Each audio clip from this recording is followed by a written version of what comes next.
everyone to another week where I recap what we did in our coaching session.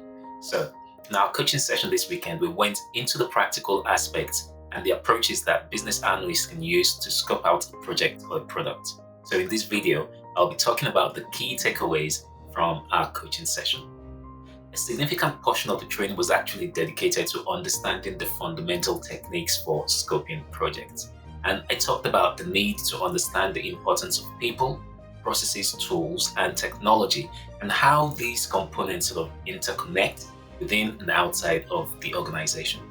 Then we talked about some of the tools that business analysts could use for scoping, such as use case diagrams, which provide a visual representation of how a system interacts with both internal, external entities and shedding light on the essential interactions that are going on. We also looked at context diagram, which offers a holistic view of a system and its interaction with data, entities, and system. So we said context diagram are actually instrumental in helping us understand project scope. And then we looked at the customer journey mapping. I love this tool because it helps us to visualize the customer's experience along the timeline and enables us to align our product or project scope with the customer needs.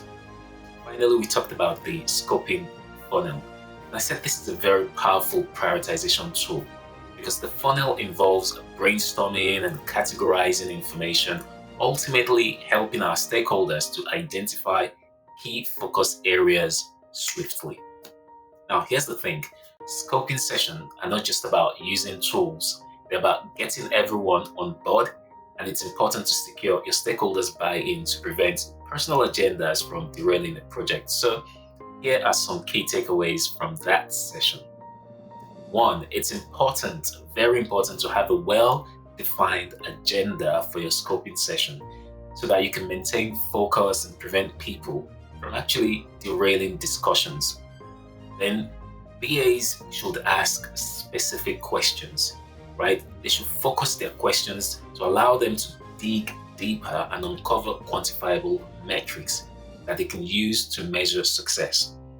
BAs also need to practice active listening and learn how to summarize and recap what they've heard, ensuring clear communication. We also talked about the importance of considering the customer and their perspective when scoping a project so that we can deliver a product that is fit for purpose. Okay, so that's all we said, and we did a lot of activities around that to help people hit the nail on the head. So next time you want to carry out a scoping session, you can utilize some of these key points to ensure that your session is successful. And if you want to learn more about how we can help, please visit our website. It's www.ba-mastery.com. In the coming weeks, we'll be hosting a paid session where we unveil the secrets to securing your next BA role fast using AI. I'll put the details up shortly for those who are interested. But in the meantime, here's to your success. Have a great day. Thank you and bye.